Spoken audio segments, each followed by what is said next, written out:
All right, good. I'm gonna roll with this just exactly like it is. I'm just a little bit having a little difficulty seeing what's supposed to be happening here. All right, let's talk about problem solving skills tonight. I just want to make sure that I can see your questions. So just stick with me. And I'll come back and make sure we've got the questions answered as we go. So let me give you a little bit of background and a little bit about me. I had a brilliant debate partner when I was in high school who took the time to teach me how to think, which I thought was amazing because he's just 2 years older than me. And we were in high school. He was a senior. I was a sophomore. And he taught me some incredibly valuable thinking skills, which I've never seen anywhere else since that time. And once I started teaching school, I started sharing those same thinking principles with my students, and it was amazing what they were able to accomplish. As a matter of fact, one of those students is a business partner of mine today. And that was 25 years ago when I taught those skills in the class that he was in. So this is something that I have perfected over that 25 years. I've got this fine-tuned down to this is how you systematically think through a problem from the beginning where the problem presents itself to where you actually get to the end and you see an actual solution. So what I'm going to share with you is how we go about doing that. And I'm going to refer to one of the greatest thinkers of all time, Albert Einstein, who made this comment: "It is not that I am so smart, it's just that I stay with problems longer." Now, what caused him to be able to stay with problems longer? What made it possible for him to be devoted to something from the beginning to the end? That's a major question that I have. And so I want to share with you what I have learned as I've studied the life and the thinking processes of Albert Einstein, as well as somebody else. And so let's talk about that other somebody else. What I'm going to teach you tonight is going to be a process of systematic thinking, which is a hybrid of the processes of Albert Einstein and Socrates. All right.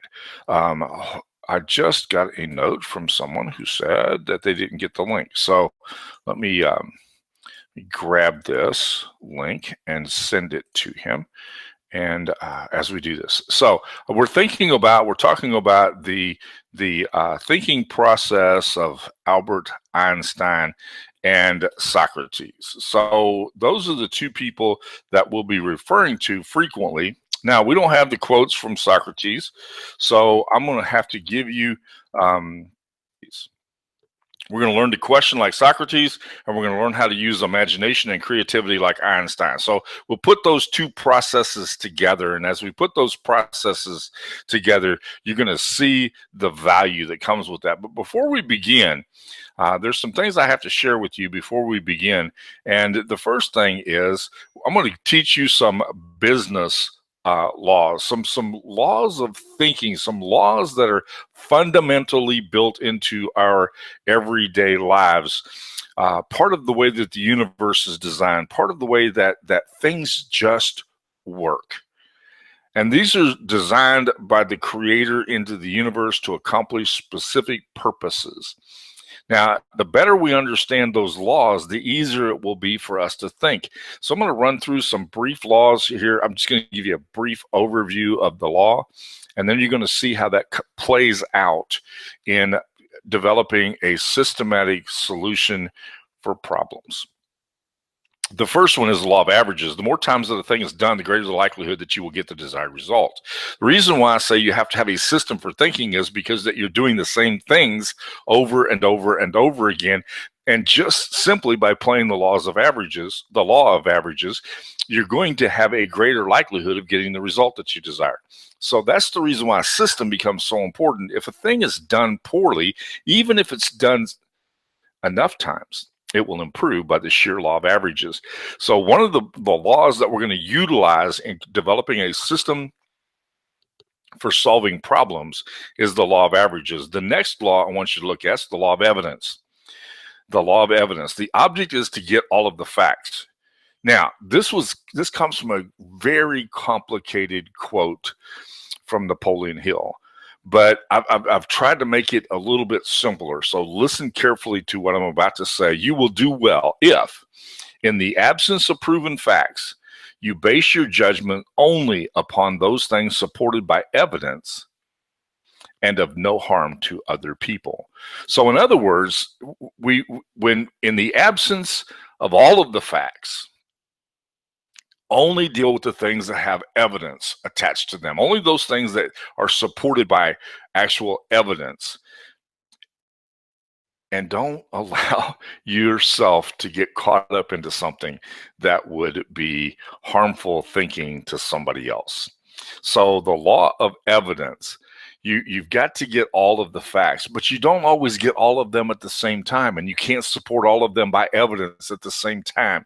So it's so important that we follow this principle of the law of evidence, and that we suspend judgment and we don't make decisions until we have enough evidence to move forward. All right. The next law that I want to take a look at is the law of concentration. This one is so incredibly important. I had an interesting discussion with a teacher who teaches children with autism and Asperger's on the spectrum of those difficulties, and we talked about the law of concentration.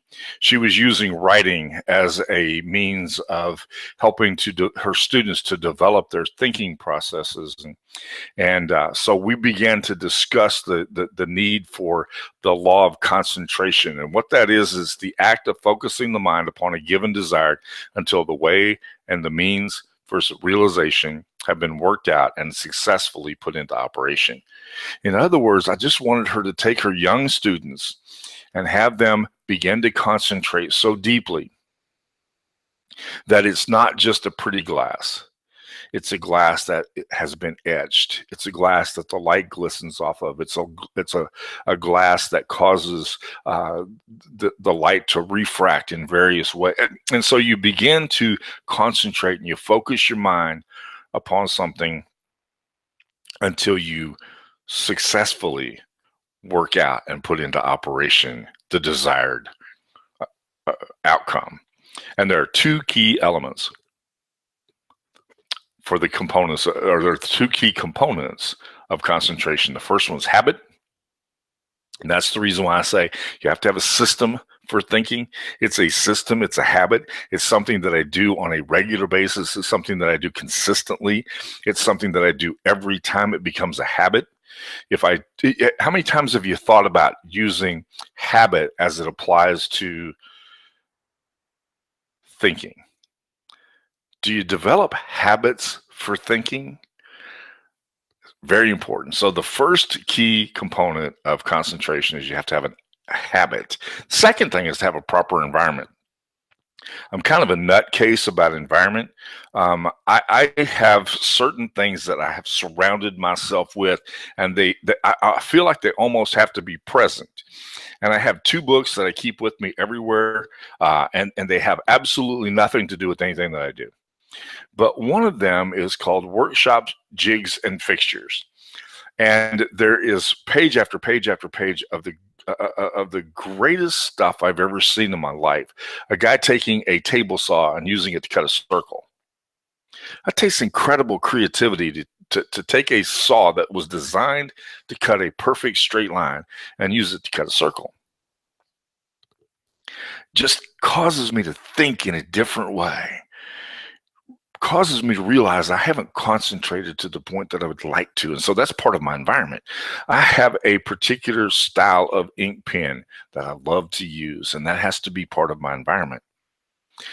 In this highly digital world that we live in, I still have paper stuck on the walls that I can write on, because that's my environment. That's what I learned how to think in. And so I return to the system, the habit, and in return to the environment, the conditions around me, so that I might be able to concentrate. I might be able to focus my attention, so that I might be able to shut the other things out and focus my mind upon the given desire until the ways and the means for its realization have been worked out and successfully put into operation. The next law is the law of compensation. Now, this is where it really begins to get important. You are always fully compensated for what you put in, whether it's positive or negative. The longer you go without compensation, the greater the return. Interest is always earned on the investment. I see these get-rich-quick schemes that people come up with, and how that you're going to be able to take this one little thing that we just sold to you, and you're going to make $580,000. No, you're not, because you're not fully compensated for purchasing a product for $200 and being able to make $500,000 for it. Just can't happen. The odds again are grossly against that. The law of compensation is that you will be fully compensated for what you put in, And so when I think about thinking, I have to put in the time to think. I have to put the time in to do that. And sometimes I look forward to being able to take a road trip so I can use that 5 or 6 or 7 hours that I'm driving as an opportunity to think, because that's an investment that I'm making, knowing that I will be properly compensated for that. And interest is always earned on that investment. The next law I want you to see is the law of the harvest. You're always compensated in exactly the same form as you planted. If you plant corn, guess what? You get corn. You always get in direct proportion to what you plant. You plant one seed, on an ear of corn, you get 830 kernels back. It is amazing how that the law of harvest works, but harvest always follows planting. For some reason, we want to rush things and think that we're going to be able to get before we put the effort in. And the harvest can't precede the planting, and it can't happen without it. And so thinking is part of that sowing and reaping part of the law of the harvest. And it will help us to govern our system for problem solving if we understand that we have to put in something in order to get something back. And then the final one I want to take a look at here, or the next one I want to take a look at here, is the law of attraction. There's a few more that I want to cover. But the law of attraction, like always attracts like. The acorn always attracts everything that's required for growing an acorn. This is so important. It never attracts those things that are needed for a banana. And so if I focus my attention on the desired outcome, not the problem itself, but the desired outcome, if I give that the proper thought processes, if I apply my system to that thing, then it will begin to attract the things that I need in order to make that happen. Because that's the real magic of the law of attraction, is that you start to think those things through. And I'm going to give you an example of that, something that happened to me about 2 hours ago as I was preparing for this webinar. And I'll give you a clear example of that, because I honestly believe that in the law of attraction, that like always attracts like. And if I'm thinking about things, if I concentrate, if I'm focusing my attention on the desired outcome, not the problem, but on the desired outcome, then what ends up happening is that I start getting the things that I need to accomplish that outcome. And I grew up in rural America. I grew up on a farm, on a cattle ranch. We raised everything that we ate. And I remembered something as I was putting down the law of attraction. And that is this little thing called the companion planting. And that is that there are certain crops that grow better when put together. And we're kind of the same way. I think better when I'm in a certain environment. I have some people that when they show up in the environment, I shut down. I have some people that when they show up in the environment, I rise to the occasion. And that's companion planting. That's like attracting like. That's getting the things that I need in order to be able to accomplish my given goal. And so that's that law of attraction. The next one is the law of effect. And this really impacts the way that we think and problem solve. You get more of what you reinforce or reward. By reinforcing an activity, you get more out of it. I experienced this all the time when I was a trainer. When you need a trainer when change is about to happen. And so I experienced this a lot. The people who looked forward to the change found it really easy to grasp all the things necessary to make the change happen. Those who were resistant found it nearly impossible to master the details. When I was a trainer for an insurance company almost 20 years ago now, we were moving to laptop style enrollments, and I had people who would, as soon as I would start, they would say, I can't learn to do this because I'm not a geek. And what would happen is that they would never learn to do it because they were resisting. Those people who came in and says, I don't have a clue what you're going to talk about, but we're going to figure this thing out. And they began to focus their attention on the positive, the desired outcome, and they were able to master the details. The law of effect. This is so important. I hear people say, you've got to face your fears. Well, the problem is that you're putting too much focus on the word fear. You're getting more of what you're rewarding. You're honoring that fear by talking about it. Instead, start talking about mastering your opportunity. And it changes your perspective. The law of effect kicks in and you get more of what you reinforce or reward. If I want to master something, it's a lot better than I'm afraid, but I'm going to face the fear. If I tell myself I'm afraid, but I'm going to face the fear, I'm honoring or I'm rewarding or I'm reinforcing the fear. Same thing's true about if I see this problem, and I've said it several times now, instead of focusing on the problem, now the whole purpose of this webinar is to teach you how to problem solve. But the first thing that you have to do is you got to look beyond the problem to the desired outcome. What do I want to accomplish with this? You know, there's some problems you just walk away from because it's not worth my effort. But sometimes when I understand what the outcome is going to be, I can focus my attention there and the problem seems to just get solved. And that's the magic of the law of effect. The next law I want you to take a look at here is the law of applied effort. This one's so true. These laws are universal laws. They're built into how the world and the universe operates. But the law of applied effort, all worthwhile achievements can be accomplished by hard work. I just go crazy when these people do the, you know, they make these fake videos and they're standing in front of this mansion and they're washing their Lamborghini, all of which has been rented for the time. And the reason why I know that is because I've seen the guys do it. Hard work. Anything that offers a reward without effort is a lie. Sometimes that hard work is thinking. And that's the reason why you have to have a good system for that. That's the reason why you have to know how to approach the solutions to the problems. But it's still work. And if it weren't hard work, then why do so few people actually do it? That's my point. All right. The law of applied effort. So important that we grasp that. And the final one I want to talk about tonight is the law of obsolescence. Whatever exists is already in the process of becoming obsolete. I love to do this webinar this time of the year because as we look around, we see all the leaves changing.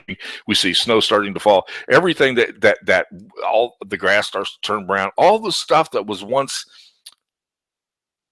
thriving and living and abundant is obsolete. Now there'll come a time when it's going to change again, but everything in our world is in the process of becoming obsolete. I'm a day older today than I was yesterday, which means that I'm in the process of becoming obsolete. That's a little hard to handle sometimes. But the tools that we're going to share here can either help you to overcome this, are designed to help you overcome this law. You can either use them or you can watch the world pass you by. So let me give you 6 principles tonight that'll help you to solve problems. And this is where we're going to focus our attention for the remainder of the evening. Now, if I could find where the comments are being made at, I'd like to see if anybody has any comments. So give me just a second to look here. I want to make sure we're not missing anything. All right. I see that I don't see any new comments though. I see some comments having to do with me asking if you could all hear me. So since that time, hasn't been any comments. So thank you. I will check again later. So let's take a look at the 6 principles that I want to teach you tonight. I'm going to give you these 6 things that'll help you to become a problem solver. So notice in the center we have problem solving. That's what we want to do. We want to become problem solvers. We want to learn how to create a system for solving problems. And I'm going to walk you through these 6 things. And for some strange reason, I mind map everything, but I always go counterclockwise. So when you look at this, we're going to start up in the, what would be about 11 o'clock, and we're going to go counterclockwise. And the first thing I have to do in order to become a great problem solver is I have to suspend my judgment. I have to stop thinking that I have the answer before I ever think. What brought this about 25, almost 30 years ago now, what brought this about was I created this system of thinking to counter what was being taught in high school and college. And that is, you're going to do a research paper and you're going to start with an outline. How in the world can I start with an outline? That's assuming that I know everything. And I've just put a limit on how much research I'm actually going to be able to do. So the first thing I have to do is I have to realize that I don't know everything that there is to know about this subject. I have to suspend my judgment. And I'm going to look at that in some detail in just a minute. The next thing is I have to empower some emotions. I have to empower some emotions. So give me a second while I change the screen here. I want to show you something that happened to me just a little bit ago. Okay? So stick with me while I switch the screen. And I'm going to bring something up here that I want to take a look at. This is a conversation I had 2 hours before this webinar went live. And I had shared with a friend of mine this process, that mind map that I have up on the screen right here. And as I put that mind map up and showed that to her, she said, empower emotions, that doesn't make any sense whatsoever. Why are you talking about emotions having to do with thinking? And so I gave an example. The example was, if I ask you this question, should we have beauty contests? Then that gets a yes or no answer, right? But I don't have as much emotion attached to that. It's just yes or no, because it's a question asked that can be answered with a yes or no. But if I flip that question around and turn it into a statement, I've empowered emotions. If I ask the question, instead of saying, should we have beauty contests, if I said instead that beauty contests are the remnant of a male-dominated society, now what happens? If you're a man or a woman, all of a sudden, that statement, because it is assumed to be correct, that statement causes somebody to go, there's no way, you are dead wrong and I'm going to prove it. Or somebody who could say, yes, it's obvious that it's a remnant of that, and here's the reasons why. That second step in the mind map to empowering emotions is so important. So this is what this lady said to me. Man, I read that last statement and I noticed an immediate emotional reaction because I wanted to disprove. That is exactly what I'm talking about. Which proved your point and made me really mad. She was trying to prove to me that emotions weren't helpful. And what happened was she realized that I was right about that. And I said, statements empower emotion. That's the point. However, you can just say beauty contest and I will see red turn into the Incredible Hulk. Now, I get that. But the point is that when we make a comment as a statement, that statement is assumed to be a fact that either must be proven or disproven. And it makes a powerful argument. I think what's happened in our educational system is that we have taken the emotion out of it and we've replaced it with an answer machine. And answers are not solutions. Hopefully you heard that one. Answers are not solutions. Answers are just how you get past the test. but they are not emotions. Hold on a second. I got to do this right here. So give me just a minute. Come back to the correct screen here. So we're back to, we've suspended our judgment. Now we empower the emotions. We empower the emotions by turning things into statements rather than questions. We turn the problem into a statement rather than a question. The other thing that does is it helps us to break it down into smaller pieces.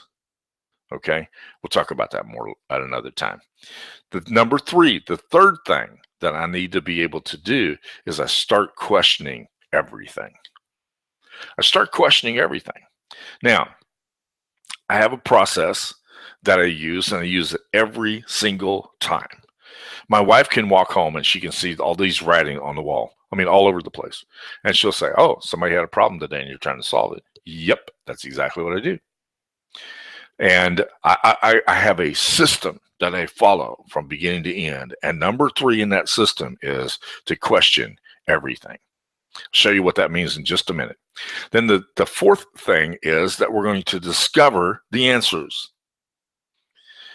Discover the answers. And I'm going to give you two things that you're going to do with that.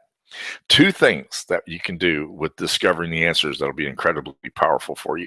Number five, you develop those discoveries. And I have a really simple process for doing that. I'm an old school guy who lives in a high-tech world and enjoy the high-tech, enjoy the living daylights out of the high-tech. But I use a file card.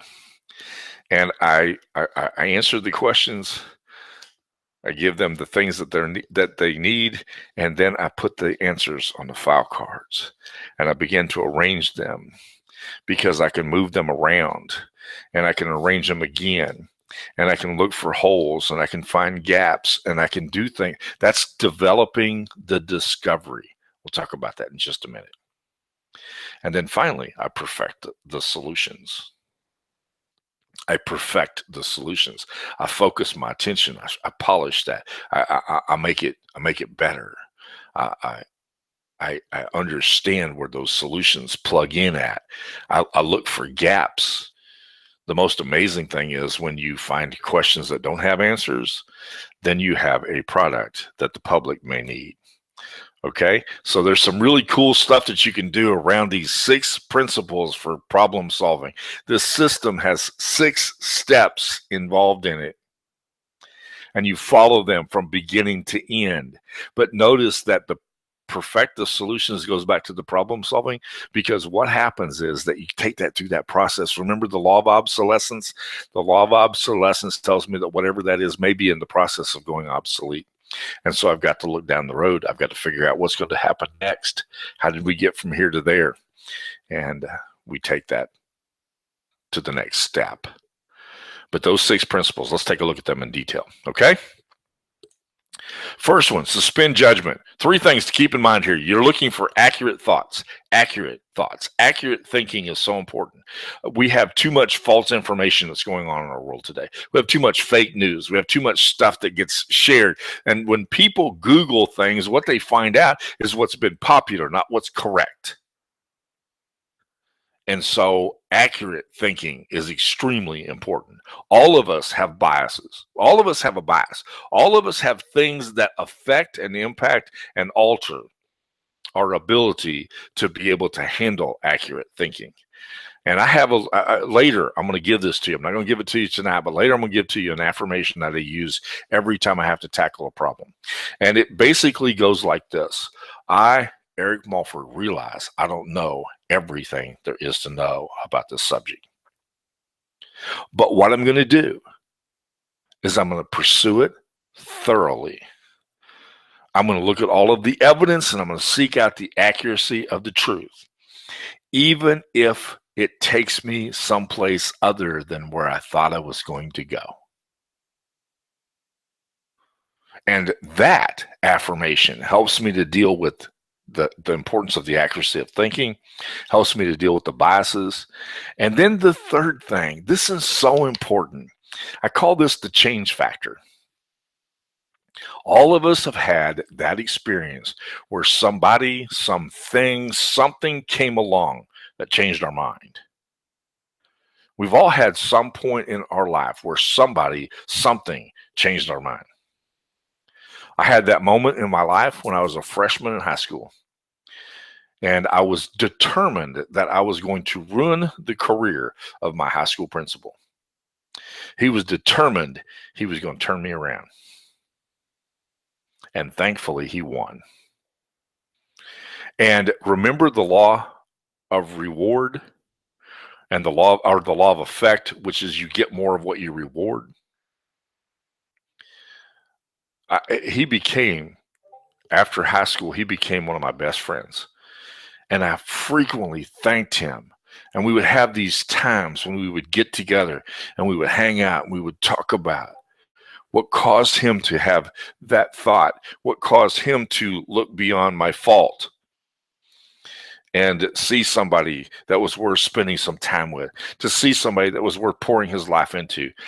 And I rewarded the change factor.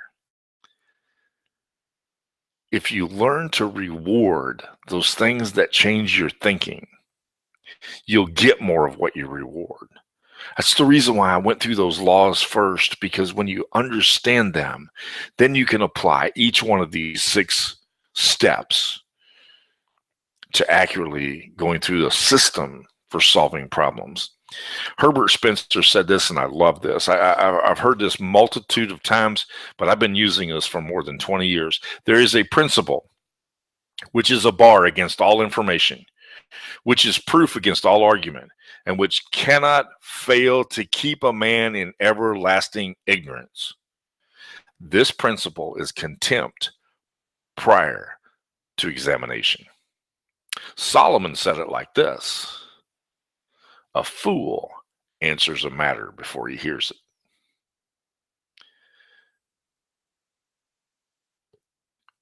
Contempt prior to examination. I have to suspend my judgment because it's going to get in my way. The great thing when I was a debate coach was that I was teaching young students how to change positions every hour and 10 minutes. They would take one side 1 hour, the other side an hour later. And it caused them to have to suspend their judgment. Such an important thing to learn when you're young, because it's going to serve you well when you get older. There's a lot of other principles that fall into that, flexibility and a whole bunch of other things, flexibility and thought. But those 3 things, if you'll grab them on suspending judgment, it will put you on the right path to thinking clearly so that you can solve problems. The next one, empower emotions. We use statements instead of questions. We take this question and we turn it into a statement. Because when you take a question can be very broad. But when you take the question and you turn it into a statement, you're now taking it into tinier pieces. You're taking tiny slices of that thing. When I made the comment earlier about the beauty contest, and I said it's a remnant of a male-dominated society, that's just a slice of the problem. It's not the whole problem. It's just a slice of it. But that slice empowered the emotions. And so it helps me to slice it down into smaller chunks, but it gives me that emotional drive that I need. And the second thing is that it becomes a theory to support or reject. When you hear a definitive statement, you immediately decide where you stand. You do. It's just an automatic thing. You hear a definitive statement and you say, I agree or I don't agree. But as soon as you say, I agree, then you start to rationalize why you agree. If you say, I don't agree, then you start to rationalize. And then you've got to examine that, because now I've applied judgment to it. So I got to think past that judgment. I got to think past that bias and see where the evidence takes me. When you hear a definitive statement, you immediately decide where you stand. You either support the statement or you reject it. Rarely, if ever, are you neutral. It is this natural tendency to support or reject that you want to trigger. Okay? Now, if you have to, if at any point in time you have to go, I just got to throw this out here. There is a shared URL in the notes that you're looking at, and you will be able to get these notes from tonight in that URL. Okay? So that's number 2, empowering emotions. Number 3, answer the questions. You have to own the answer. You have to own the answer. I have skipped question everything. How did I skip question everything? That slide is missing. I'm sorry. Let me deal with the questions. Okay. Very simple. So I'll have to add these to the notes. I'll get them to you later. But catch this. When I say question everything, we make a definitive statement. Let's say, for example, that definitive statement is, because I used to love to use this one when I taught school, that homework does nothing to improve the quality of education. Now, as soon as I say that to a classroom full of students, guess what? They all agree with me. But my next statement is, so defend that position. And when they have to defend the position, they start to dig. Now, this is what I want you to do. I want you to learn how to ask a minimum of 20 questions. And so a minimum of 20 questions, because those 20 questions, 20, no less, 20, will help you to dig deeper. This is what happens. There's something magic that takes place in the 20 questions. Everybody I've ever done this with can come up with 5 off the top of their head. Whatever it is, I don't care what it is, they can come up with 5. If they work at it a little bit, they can come up with 7 or 8. But when they get to 8 or 9, they run into a brick wall. And the reason is because they've asked the who, what, when, why, how, where, the things that we've been taught to ask, but they haven't dug yet. And forcing yourself to have to ask 20 questions gets you past the barrier. And once you learn to do that, and listen to me very carefully, once you learn to do that, once you get past 13, 12, 13, 14, you won't stop. You'll begin to get finer and finer questions as you go. You'll begin to refine those questions as you go. Because look carefully at the question. Remember, this is the Socratic questioning. The questions begin to become additional questions. And once you get past the first 5, 6, 7, or 8, those are the questions that anybody can ask. And almost everybody's going to know the answer to. It's questions 12, 13, 14, 15, 26, 37, 41. That is that concentration. Remember the law of concentration? The more I focus my mind on something, the more I focus my mind on something, and I'm looking for the desired outcome, I begin to find the means, not only for accomplishing that, but the means for accomplishing it in the most successful manner. I told you the reason why I gave you those laws first is because if we learn to apply them to these 6 steps, what happens next puts you in a class all by yourself. So while I missed the slide, and I'm not even sure why it's not in that slide deck, but while I missed the slide about the questions, it's the most important piece of the puzzle. If you'll learn to ask a minimum of 20 questions, once you develop the process of this, and I'm going to offer to take you through that process.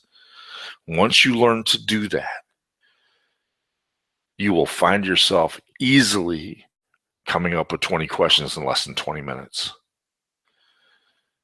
And when I taught this in high school, what I would do is I would require my students on Monday, the first day, to come up with 20 questions in the course of the hour. By the end of the week, they had less than 20 minutes to come up with 20 questions. And they would come up with questions as fast as they could write. Because once they learned to get past the barrier, that's where the magic happens. I was in a meeting one night, and a lady asked, she said, I've got this problem. I've been asked to write a blog for this business that I'm involved in, and I can't think of anything other than, and she rattled off 2 or 3 topics to write the blog about. And I asked her 12 questions in the span of 1 minute. And she said, "How did you do that?" I said, "It's trained mind that does that." And I wasn't being arrogant. It's just that I have a systematic approach to thinking. And as soon as she stated what the problem was, I could immediately give her 12, 13, 14 questions as fast as they could come out of my mouth. And she said, "Now I've got more to write about than I ever dreamed possible." So now that brings us to the next step: answer the questions. And there's 2 things about answering the questions that you've got to grasp. The first one is you have to own the answer. You have to own the answer. And what that means is that if I don't agree with this, if this runs against my bias, I still have to own it, because it's supported by the evidence. The facts prove it to be true. So I have to own it. And when I do that, I do the second thing, and that is I empower the source. I give that source, which is the evidence that supports it. I give it the authority that it deserves. It takes a lot of courage. It takes a lot of kahunas. It takes a big person to give power to the source where the evidence lies of the accurate truth. Answer the questions by owning the answer and empowering the source. Now, do you understand why emotion is such an important part of this? Can you feel the emotion that I have about this system? Hopefully you can, because I want you to get that. The next thing is you develop the discoveries. And I use 2 O's here: organize and outline. Organize and outline. And I hear these people talking about creating product. The first thing you do is you start with an outline. That's the last place you should start. You don't know enough to do an outline. I see the teachers that teach their students to do a research paper. You start with an outline. You don't know enough to do an outline. Albert Einstein said that if we knew enough to outline, we wouldn't do the research. Makes perfect sense. Outlines are a shortcut, right? Outline's supposed to be a shortcut. If you begin with the outline, you're starting to limit yourself to what you already know. And see, to solve the problem, you've got to get beyond what you already know. So we organize and we outline. And I told you earlier, what I do with the organization is I write the answers on a file card. And I've got the question and the answer. And now I can take those file cards and I can lay them out. And I can go, oh, these 3 go together. And these 2 go together over here. Well, here's one I didn't get an answer to. I wonder why there wasn't an answer to that. And you start thinking through, how do these pieces fit together? Oh, these are related over here. There's a causal relationship between these things. And that causal relationship I can't ignore, because this won't happen unless this happens over here. Start to organize. That's developing the discoveries. And it's so important that we develop those discoveries, because that's what's going to give us the solution, is how we develop those discoveries. And the next one is you perfect the discoveries. This is where you apply creativity. This is where you apply imagination. and you start to develop that into something that becomes magical. Okay? Then I want to end with this. Albert Einstein said, in my experience, the best creative work is never done when somebody's unhappy. See, if I'm facing this problem and it's just making me crazy, and I'm upset about it, and I'm unhappy about it, I will never be at my creative best. I won't be. I need to be at my creative best. I need to be at a place where I can be filled with creativity that allows me to take the emotion, not the unhappy emotion, but the happy emotion. And see, the reason why I end with this slide is so important. I want you to grasp this, that happiness comes from knowing how and knowing why.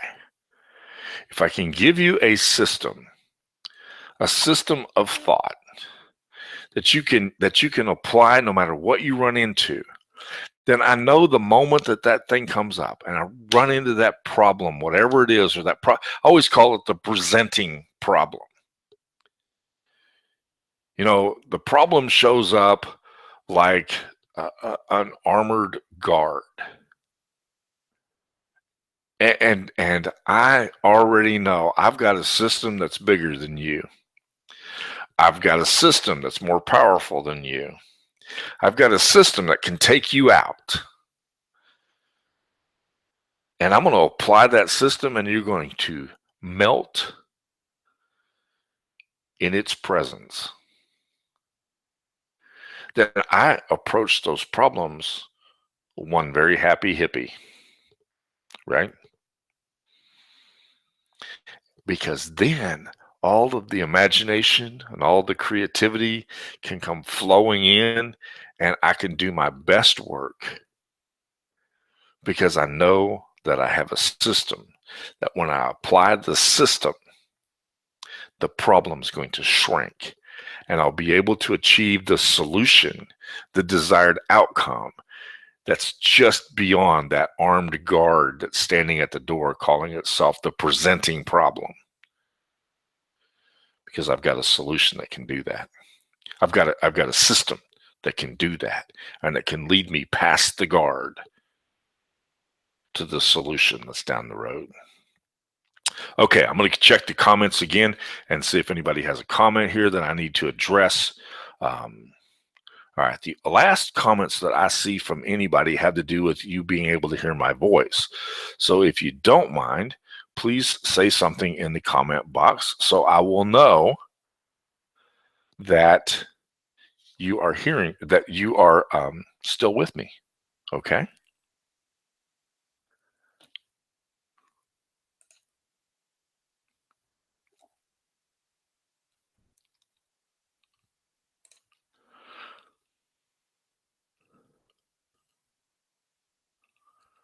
I don't see any comments being made.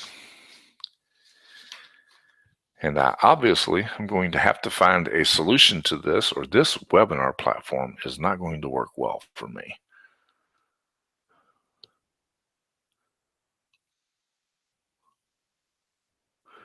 So, can anybody make a comment so that I can hear what's going on? I see Ginger has said still here. I'm assuming that you just said that. Is that correct? I don't see any comments having to do with the webinar content or any questions having to do with the webinar content. So this is what I'm going to do. All right. No way I can cover all this in an hour. No way I could be able to take you through this entire process. Okay. And you can get the printouts, Ginger, right there under that shared URL to the attendees. You should see that down right below the video that you're looking at. So you should see it right there. And there are two things there. You will have the notes, which I just went through, missing that one slide, which so I'll go back and I'll amend that. Go ahead and print those off, and I'll just add an additional slide to go there. That's one thing. The second thing is that you will also have the mind map that I shared with you earlier, this mind map right here. So you'll have that mind map as well, because it's important to be reminded of that over and over again. So this is what I'm going to do. I'm going to do that. Then next week, I'm fixing to leave. I'm going to be gone first thing in the morning, and I'll be gone over the weekend. When I get back, I have some additional things that I'm going to share with the people who attended this webinar. Okay. So I have some additional things. I'm excited. This is my favorite topic. And yes, the missing slide will be added, Walter. And so you'll have that. I want to make sure that we don't forget that most important slide that there is. And then I also have a PDF file that I wrote a long time ago on the 20 categories of questions. There are 20 categories of questions. And not only do you have 20 questions, but you have 20 categories of questions. And what happens is that you'll begin to understand how valuable those questions are when you see that there's all kinds of questions that you can ask. There are probing questions. There are exposing questions. There are all kinds of things that will be important for you to know. So I'll get those 20 categories of questions. I'll get that to you on Monday, and then on Tuesday I'll give you some additional things. So for the next week, I'm going to kind of walk you through some of the additional things that I did not cover tonight, but things that are very much a part of that process. Those 6 steps I follow every single time. Every single time I follow exactly those 6 steps. Remember that one of the laws, do you remember when we were looking at the laws? One of the laws very early on was the law of averages right there. That law of averages reminds me that this is an acquired skill and I will get better at it. Even if I stink at it when I start, I will get better at it the more times that I do it. And I've done this to the point where this is second nature for me. And when it becomes second nature for you, you'll be the most attractive person in the room. People will want to flock to you, but you will attract people. Not needy people. You will attract people that can take what you have to share with them, and they can catapult their business, their life, and you into places that you never dreamed that you could go. But it is the law of averages, and I do play that law of averages. It's very, very important. It is a learned skill. And you've got to take what could be answered, as Walt's saying here, you've got to take what could be answered as a true or false or a yes or no, and you turn that into something that you can take apart piece by piece, systematically. And you squeeze it. I always talk about squeezing the problem until the solution pops out. And that's really what I want to teach you how to do. I wanted to give you an introduction to that tonight. That's the starting point. That's the place where we begin. And I'm going to share with you over the course of the next week some additional things I think you'll find helpful. And then we'll figure out what we do with it from there. Okay? But I'm very, very passionate about this topic, maybe more so than anything else that I do, because this is what we really need. We need problem solvers. We need real problem solvers in our world today.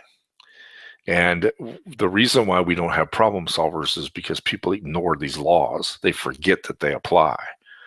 Wasn't anything I shared with you in those laws that was brand new. There's nothing there that's, shocking. We see it all around us every day. But the reason why it's important is that those laws we've never thought about applying to our thinking. And when I began to apply those laws to my thinking system, the system got better. Okay? So, having said that, I think we'll bring this webinar to a close. We are just about to the 1 hour time limit. I never do webinars past 1 hour. I think those people who do are missing something. I think if we hold it to 1 hour, I can give you more stuff than you can get in 1 hour. And so we're going to hold this to 1 hour, and we're going to bring this to a close. But you be looking forward to, when I get back, I'll be sharing those additional things with you that I talked about tonight on this webinar that will be coming down the road. You'll get a replay of the webinar. And I will edit a couple of little hiccups out of that, but you'll get the replay of the webinar. You'll get the notes. You get the mind map. I have a couple of ebooks that I'm going to give to you. I have the 20 categories of questions, and I have a sample of the file cards. Okay, so you'll get those things. I'll be looking forward to getting that out to you. Okay, thank you so much for joining me on this webinar tonight.